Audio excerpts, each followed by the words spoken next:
Coping mechanisms Mm-hmm. are wonderful. There is no shame in any of them, even if they're Yeah. not, quote unquote, what the world tells us we should be doing, right? Even if it Yes. means we're eating a bunch of cake every night or something. Or like Absolutely. I used to do, like drinking a bottle of wine every night, right? Like I needed that coping mechanism for a while, and thankfully I don't anymore. But we need to figure out and unpack what is it, what are the things that are people dissociating? Are they Mm-hmm. avoiding? Are they having obligation sex? Like what is happening? What are we telling ourselves? How are we shaming ourselves? Just figuring all that stuff out so that we can see it as not who we are or sort of what we're sentenced to, like as if this Mm-hmm. is the future. Join us at the inaugural Ascend Summit, where empowerment and healing become part of your new reality. Presented by You Are Not Your Trauma podcast, this summit is your gateway to growth, connection, and discovering your true potential. And it's all happening June 28th and 29th in Dallas, Texas. Don't miss your chance to be a part of something life-changing. Early bird tickets are on sale now. Secure your spot today by going to ascend.youarenotyourtrauma.com.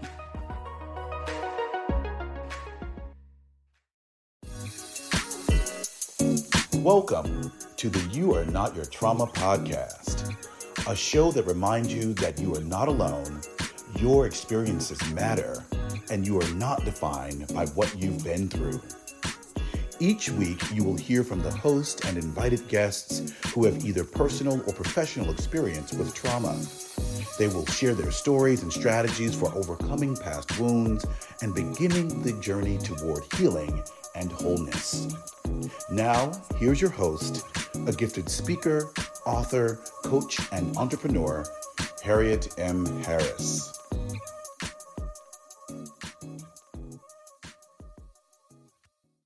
Hello, and welcome to a brand new episode of You Are Not Your Trauma, the podcast that brings hope, healing, and inspiration to those who have experienced life's most challenging moments.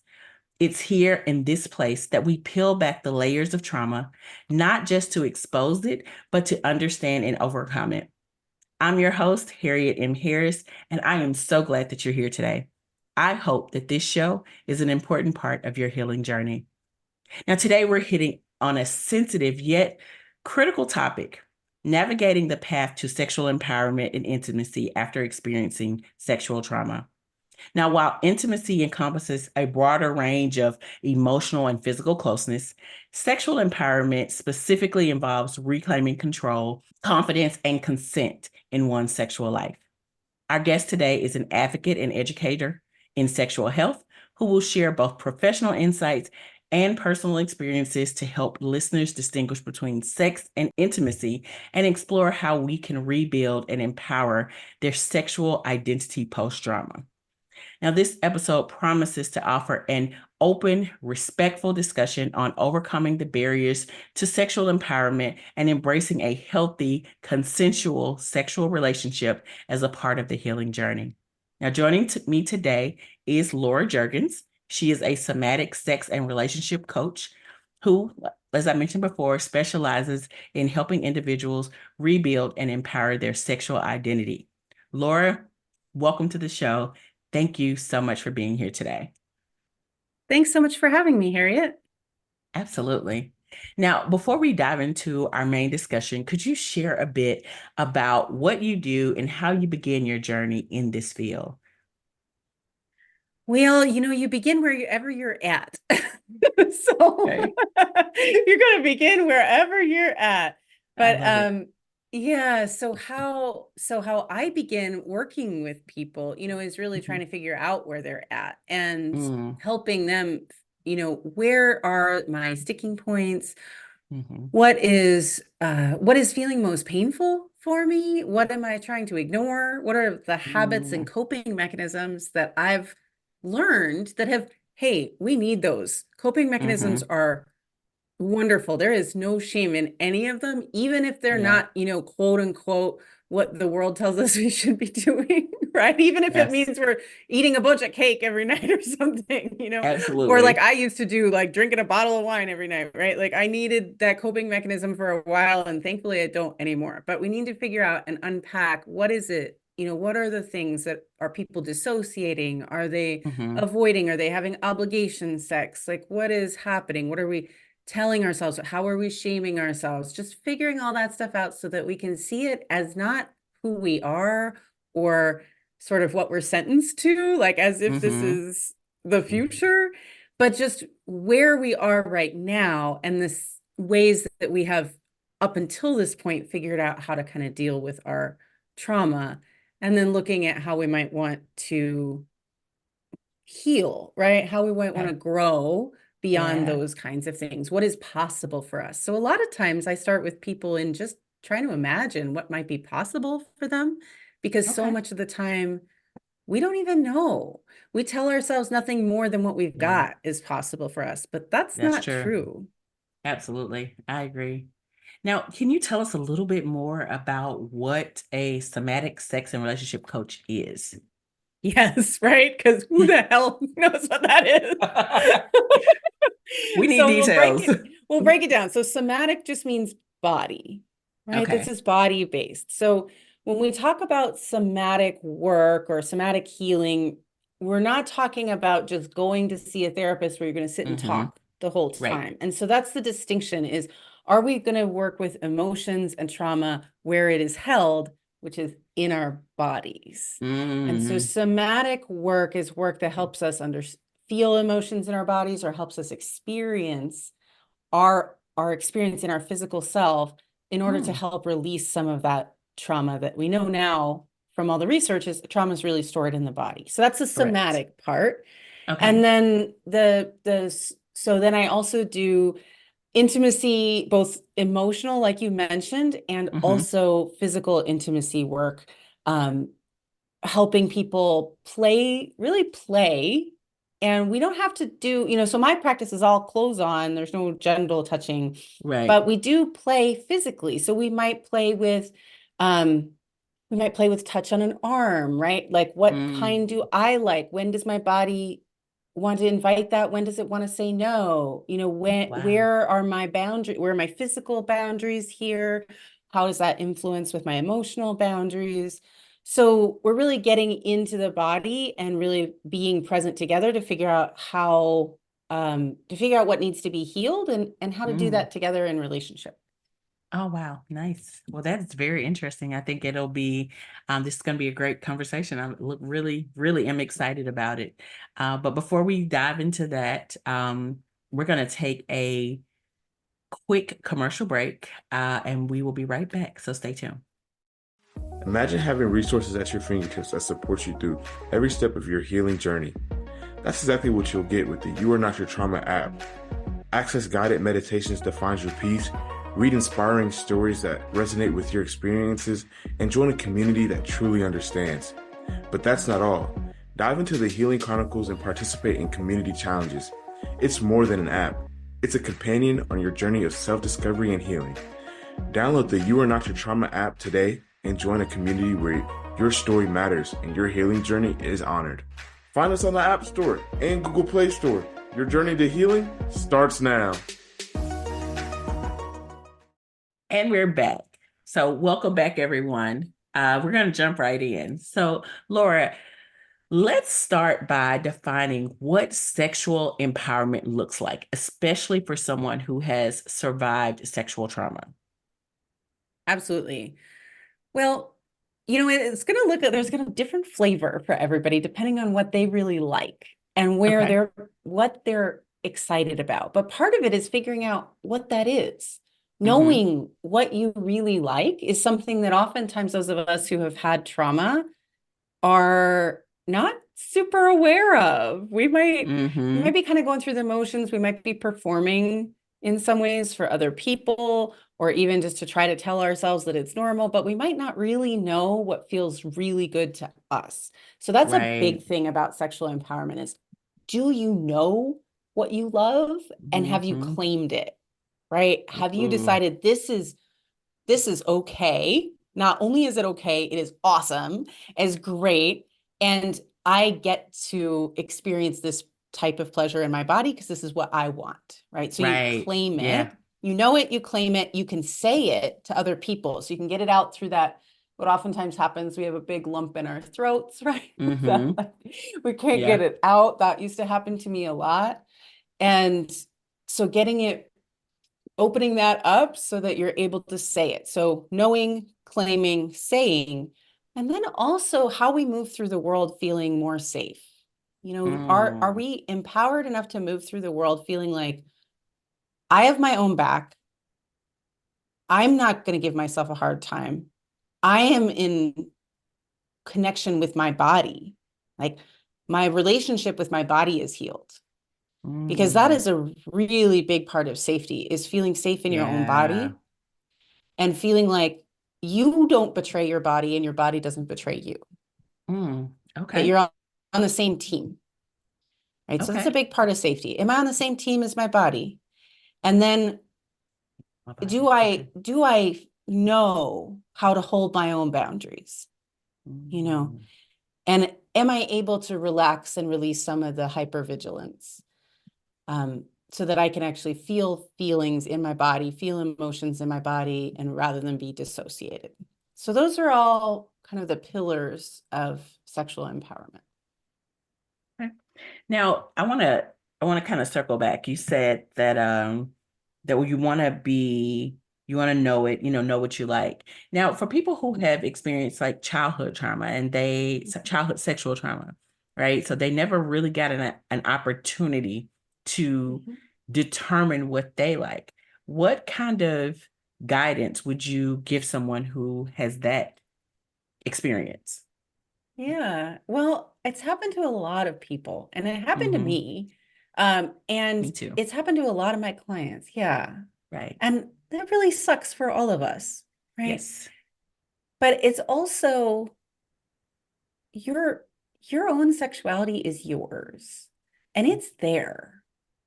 Even if it feels like it got shut down, Mm-hmm. it doesn't ever get taken away by somebody else. Mm. You can re-access and heal it. So what I would just say is it may feel really shut down, and there may be a Mm. lot of blockages between your experience of the world and your experience of your sexuality, and sort of the truth of it, the fact that it's like you were born whole, you were born to be an adult human Right, who right. has a particular flavor of sexuality in this world that is part of adult play and actually could be quite healing in a lot of cases. Mm. Okay. Closeness and connection, including sexual pleasure and pleasure in our own bodies, can be really healing because it can be like, oh, nobody can take this away from me. It's still there. Mm. Yeah. But it can take a while and quite a bit of patience and just a lot of love and compassion for yourself in order to find it again. So I actually think it's incredibly wonderful and beautiful and empowering when people do find their way back to pleasure and Yeah. after, because yeah, hey, like just being able to say like those people can't take that away from me. Right. This is the body I was given. This is actually the only thing I really own in this world. Is It's true. coming with me the whole time, right? Coming with Yeah, me my whole right, life. right. Yeah. It holds all of my emotions, it holds all my experience of the world, it Mm-hmm. allows me to experience the world. So really finding pleasure in that, I think, is a birthright and something that we really deserve. So being able to, you know, to do that, I just think it's a really beautiful process, but it doesn't mean it's not without a little bit of challenge along the way. Understood. Yeah, absolutely. Um, so when you talk about the sexual empowerment, I want you to just kind of help us understand how does that differ from the broader concept of intimacy? Yeah, so intimacy really is this idea that we can, on an emotional level in particular, that we Mm-hmm. can really see each other Right. as human beings with all our foibles. We don't have to be perfect. We don't have to be invulnerable. Mm-hmm. We can have pain. We can have all the full range of human emotions, and we can be with each other in that. Right. And that's intimacy, whether that's with, your best friend, whether that's with a partner, a romantic partner.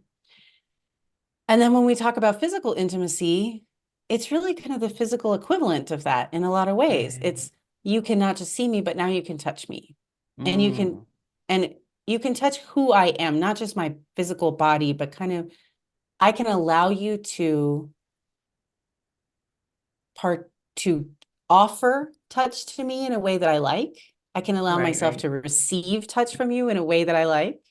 Mm-hmm. I can allow myself to offer it to you in a way that we both agree on and like, Right.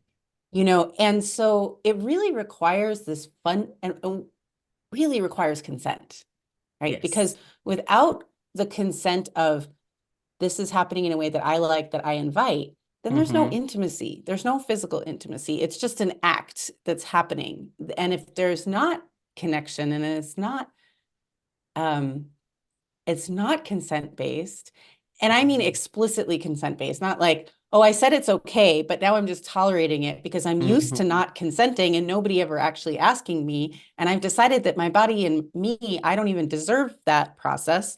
That's not consent. And Right, that's what I right. did for a long time. I had kind of like obligation sex, or sex trying to, because I'd had such a bad experience in my early Mm-hmm. life, I didn't really feel entitled to pleasure. I didn't think I got that. I didn't think that was part of what my life was going to be about. And I didn't really know, even, I wasn't really taught that sex was even for women. I was taught it was Wow. really for men, I and that mean, that they get the pleasure and we kind of suffer through it. And that was definitely my experience early on. So then I was trying to kind of get approval or care or something through just doing this thing that mm-hmm. somebody else liked. And I was betraying myself in that then. And that's Mm, not consent, right? So when we have real enthusiastic consent, when everybody says, this feels good, and when everybody stops, when it stops feeling good, mm. then we can have intimacy. I like how you explain that, especially the part where you said to stop. Two things that you pointed out that I think that are really important that I think we as women really need to be okay with is the consent and the stop.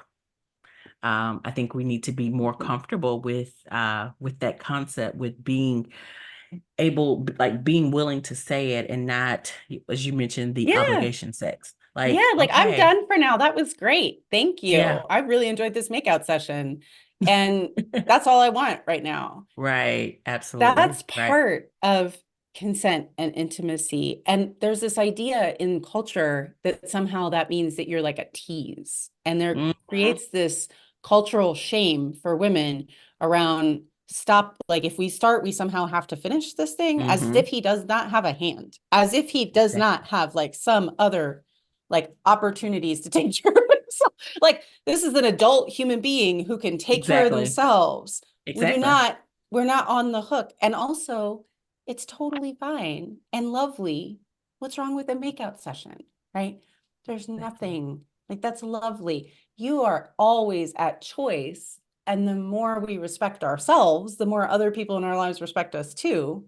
And Yeah, if they don't, we probably don't really need that around that us person. anyway. So, Yeah, yeah. Those are some very good yeah. points. I'm really glad that you mentioned that because those are some things that I've, just heard other women even talk about. You get to this point and you're like, oh my gosh, what do I do? I don't want to, I'm afraid. There's that fear of, if I keep going or if I Rejection. don't keep going. Yeah. Yeah, So they're yeah, somehow going to we're glad. reject me, or they're going to belittle me or something like that. And Yeah.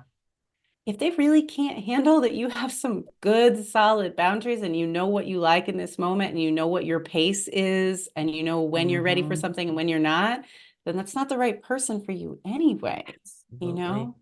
Yeah. Absolutely.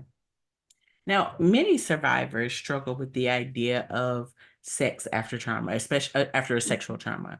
Mhm. What are some of the first steps you recommend for someone beginning to reclaim, their sexuality after experiencing trauma, whether it's trauma or sexual trauma?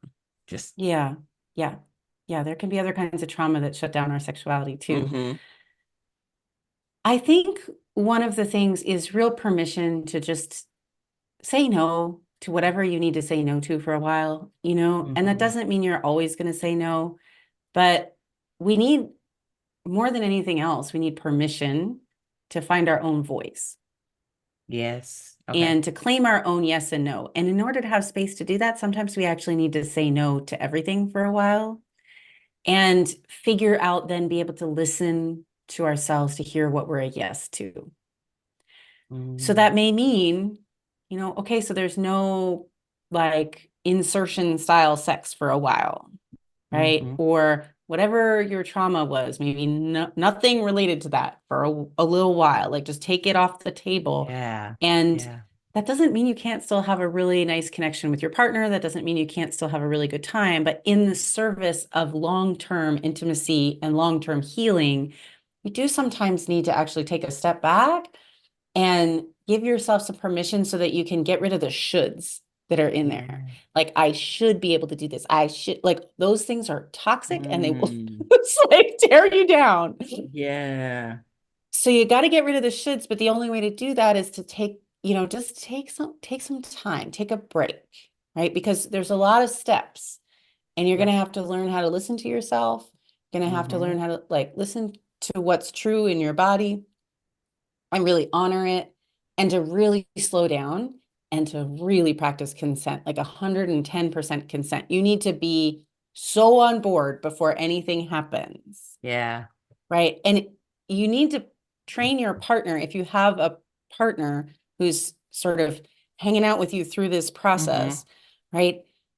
In my experience, it really helps to train your partner to ask about everything until you tell them that you don't want to be asked about that anymore.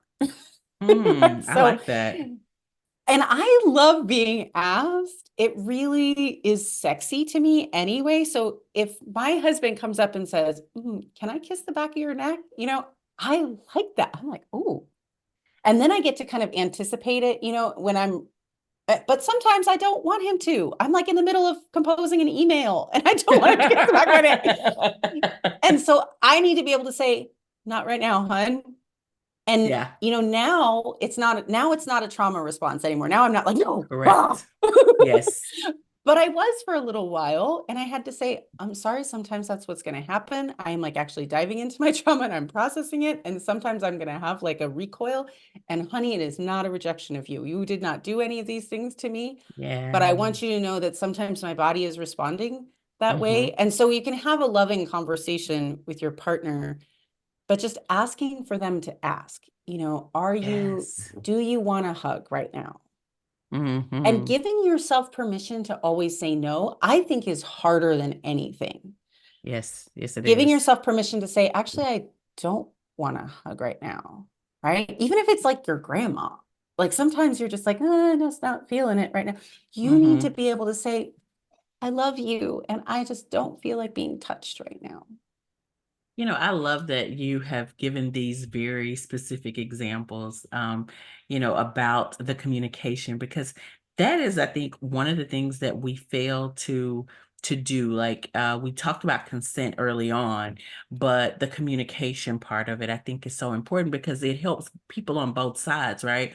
You mentioned like the example, but your husband, like specifically letting him know, like, this is not a rejection of you. This is not because when you communicate that before that moment, then everybody is on the same page, and it helps you to be able to process and work through things as you need to.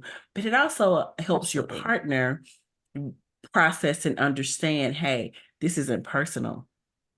Exactly. Yeah. So this is why when I just did a podcast episode for myself of like helping people understand when to talk about sexy stuff with their partners and when not to, and kind of what to talk about when, and really trying to minimize anything you're doing in the moment is really helpful, because it's going to be harder for everybody if it's that in the moment, when, even if it's just in the moment when you're trying to kiss somebody and they pull away, right? If there's not been any conversation and all of a sudden everybody's nervous system is activated, somebody's feeling rejected, somebody else noticed somebody else is feeling rejected, right? And so now you're feeling like the bad guy, and it's this escalation that doesn't need to happen. Right? Walls go up.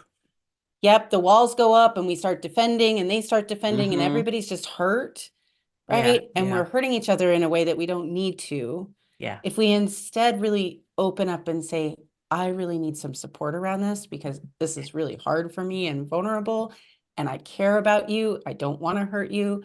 And I know sometimes I might because I'm having these responses, right? When you're Mm-hmm. in unhealed trauma, you're definitely having some trauma responses at Absolutely. people.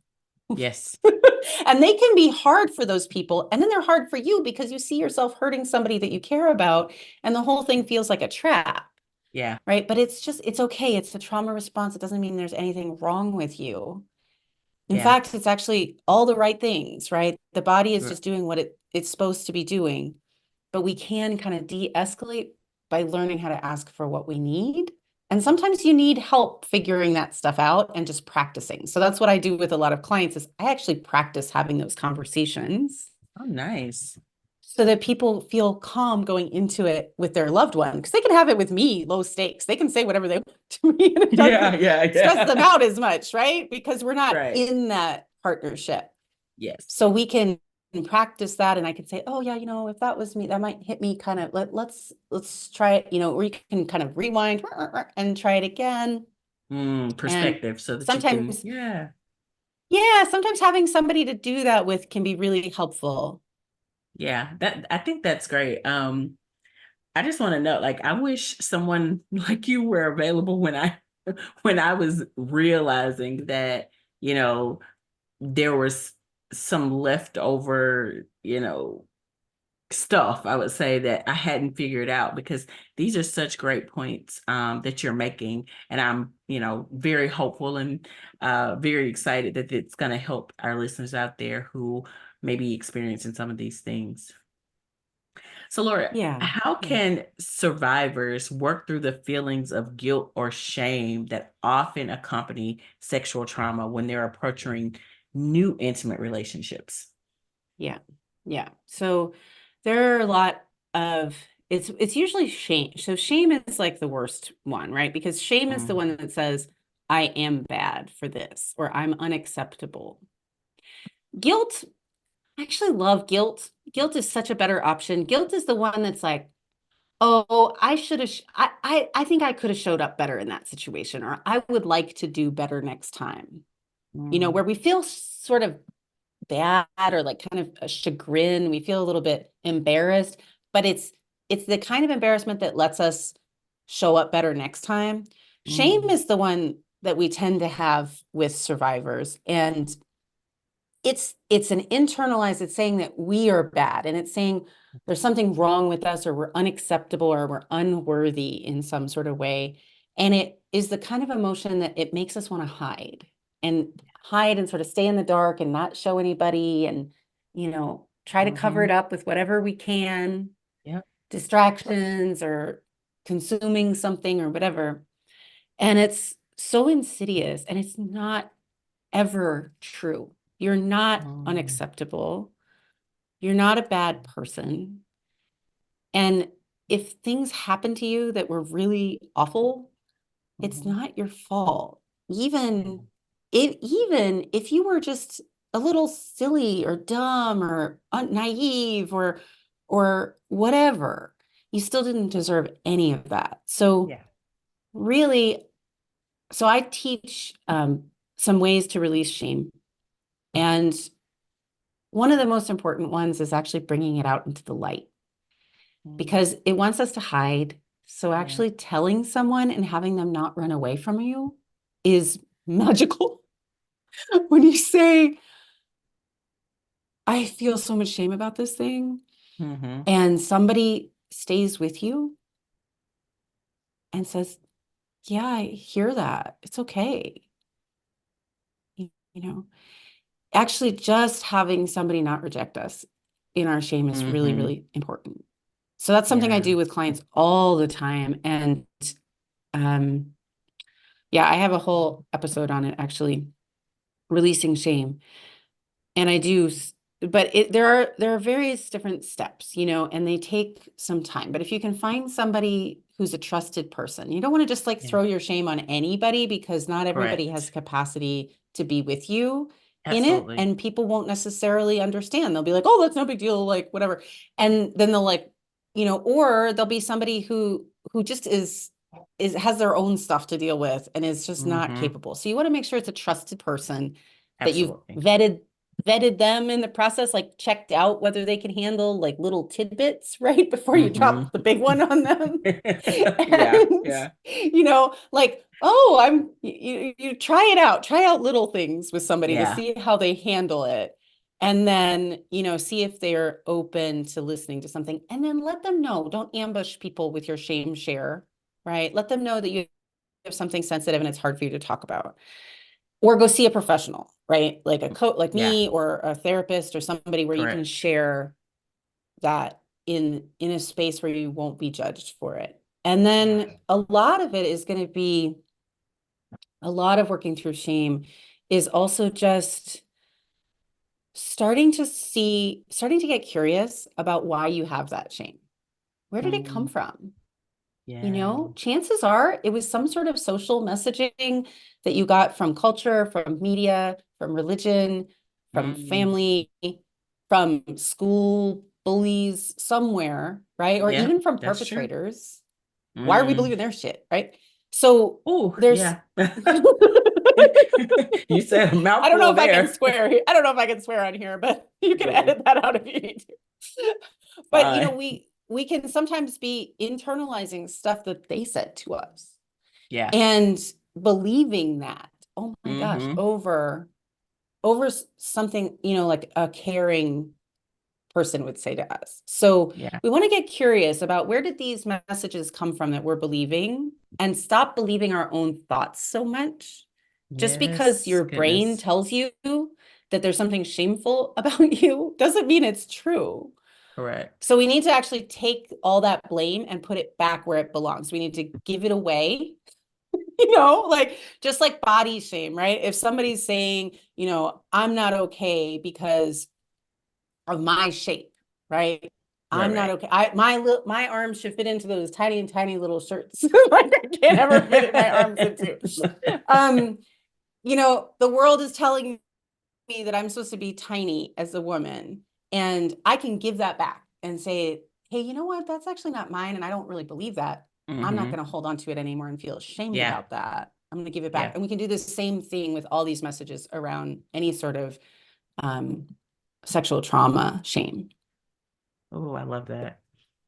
So, and I think you kind of touched on this a bit, but I want to see if there's something a little bit more. Could you discuss some common misconceptions about sex and intimacy that survivors might need to unlearn as they navigate their recovery?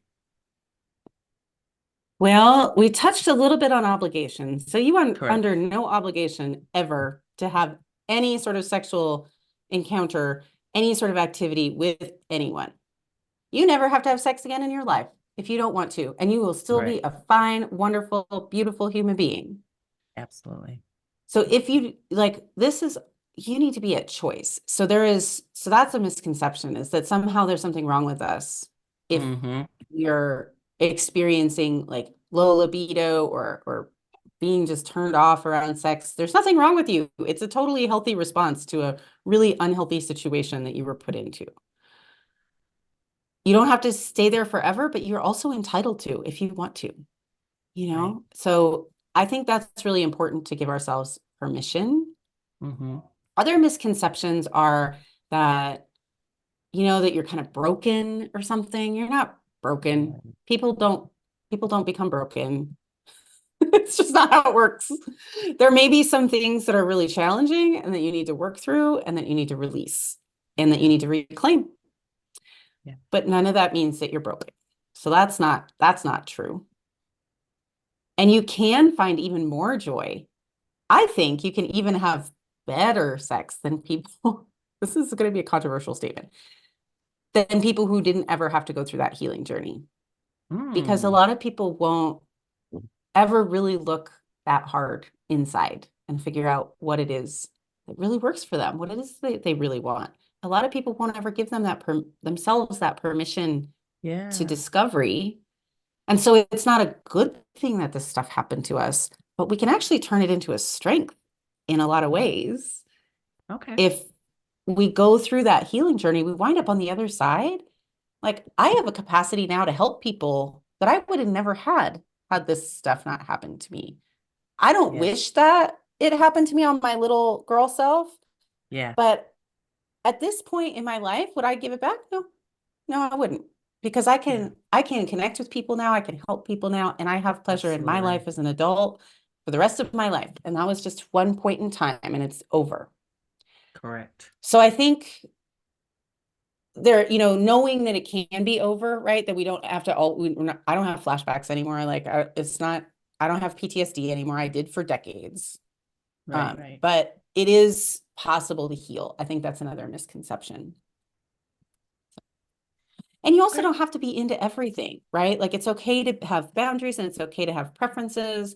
And maybe you're not going to be ever a person who's really into like super kinky BDSM. Fine. You don't have to Right. be, right? Like I've told a million people, like anybody who comes near my neck, do not ever come near my neck. You will get hurt, right? There's no Right. choking zone, no choking zone. Yeah. I'm not Yeah. ever going to be Absolutely. into like that. And that's okay. I don't have to be into that, Absolutely. so it's okay to just figure out what works for you and move forward. I like it. Great advice. Great I guess overview of some of the misconceptions that people can really start to kind of dive into unlearning. And I'm glad we're able to point these out. You're able to point these out for them so that they can start putting a little bit more time and effort into realizing, hey, this doesn't have to be part of my story. I don't have to continue my thoughts like this if this is where they are. So Yeah. now I want to kind of go a little bit further and let me know if I've kind of crossed over into a space that you don't really work in, but I kind of think you may. What advice do you have for the partners of sexual trauma survivors? Like how can they support their partners in the journey towards sexual empowerment? It's a great question. And I work with partners all the time and I work with Okay. couples so it's absolutely something I loved to do because it can be so really, I mean, it is such an important part of healing is Mm-hmm. having somebody, and it doesn't have to be a romantic partner, but somebody really close to you who you can just lean on, Yeah. is really powerful. And if you do have a partner, if you are the partner, patience is really important. Mm-hmm. It is not an overnight process. Getting support for yourself is also really Okay. important because you matter Mm. in this. And just because your partner is the one who had some horrible stuff happen to them doesn't mean that the process isn't hard on you and that it's okay that it's Right. hard on you. Even asking somebody to be patient, like that can be really challenging, Yeah. especially if you maybe haven't had the intimate life that you've been wanting. Your partner hasn't been feeling free, right? And you want to support them in feeling free, and they can get there, but it might take a while. And you're sitting there saying, I don't, what about me? Right. Right. And then feeling guilty about it. And I want to Yeah. say, you don't have to feel guilty about it. And you Mm. also, there are ways to be less frustrated. So, getting some help for yourself so Okay. that because the not putting pressure on your partner is one of the most important things you can do. Right. Right? Not putting like really just allowing them to be there. But that doesn't mean that you don't have any human needs. That doesn't mean that you Mm-hmm. don't need something from them, Correct. some sort of connection. And if they just sort of sometimes when we say, okay, well, they're traumatized, I should just back off, it's like all of a Mm-hmm. sudden there's no connection. And Right. you're Right. like, there's all this loneliness, and that's not that helpful. So we want to find ways that you can connect and get your emotional needs met and then figure out, Mm-hmm. okay, well, if this is really going to be a long-term project, are there other ways to get other needs met too? Sometimes we need to be a little creative with these things. Mm. Okay. So figuring out like how, because if the person who's the partner is just building resentment, that is not going to help the Yes. situation. Right. And that's That's true. like you could try to be shoving it down and hiding it from your partner or the traumatized partner, Mm-hmm. but they're going to know. they're going to know because we And are eventually it's going to so, come to a head. Yeah. it's going to come out, but also there's just these little subconscious ways that we read each other Mm-hmm. that it's just body language is our first language. And it has Yeah. been for many, many, many more years of our human evolution than we ever had verbal language. So we can't pull the wool over everybody's eyes. Sometimes, Right. some of the time, but not in an intimate relationship. If something's wrong, it's going to kind of, affect the whole thing.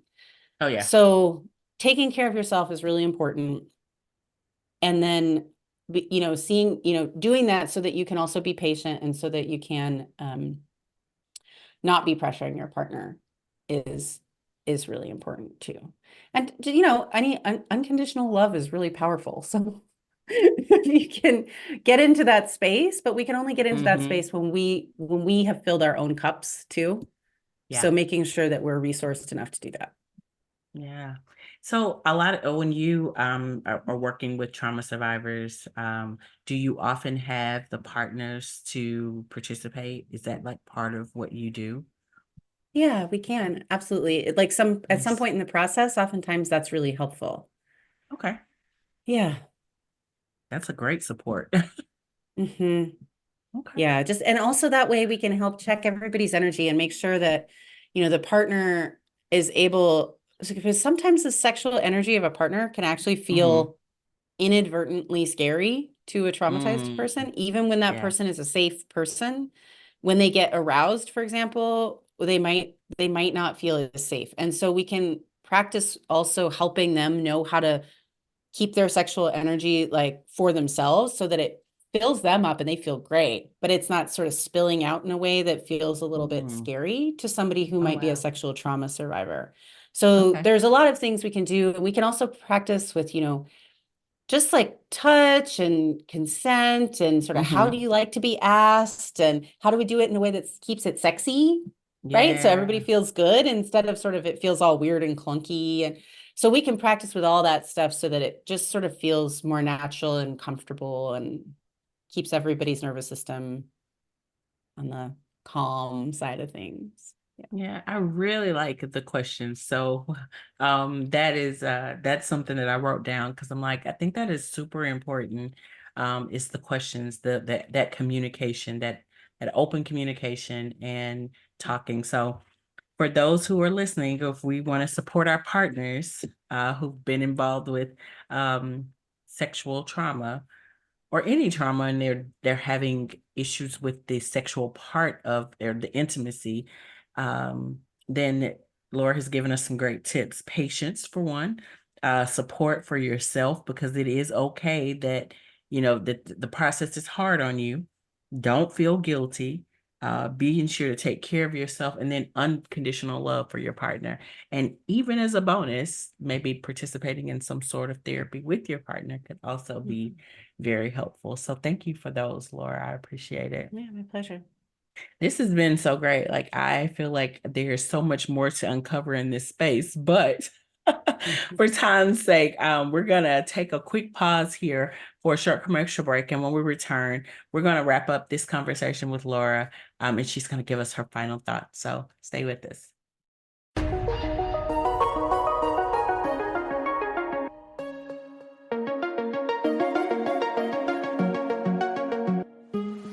Want a chance to win exclusive You Are Not Your Trauma merch? Here's how.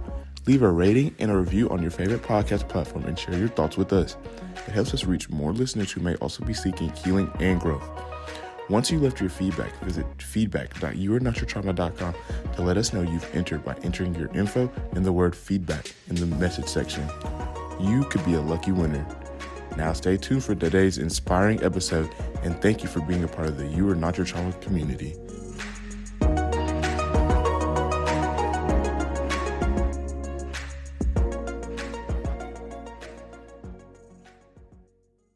Okay, guys, we are back. Now, we've been discussing sexual empowerment and intimacy after trauma with our guest, Laura. Laura, it's been incredibly enlightening talking with you today. So thank you so much for sharing your expertise and your heart with us. Do you have any final thoughts for our listeners today?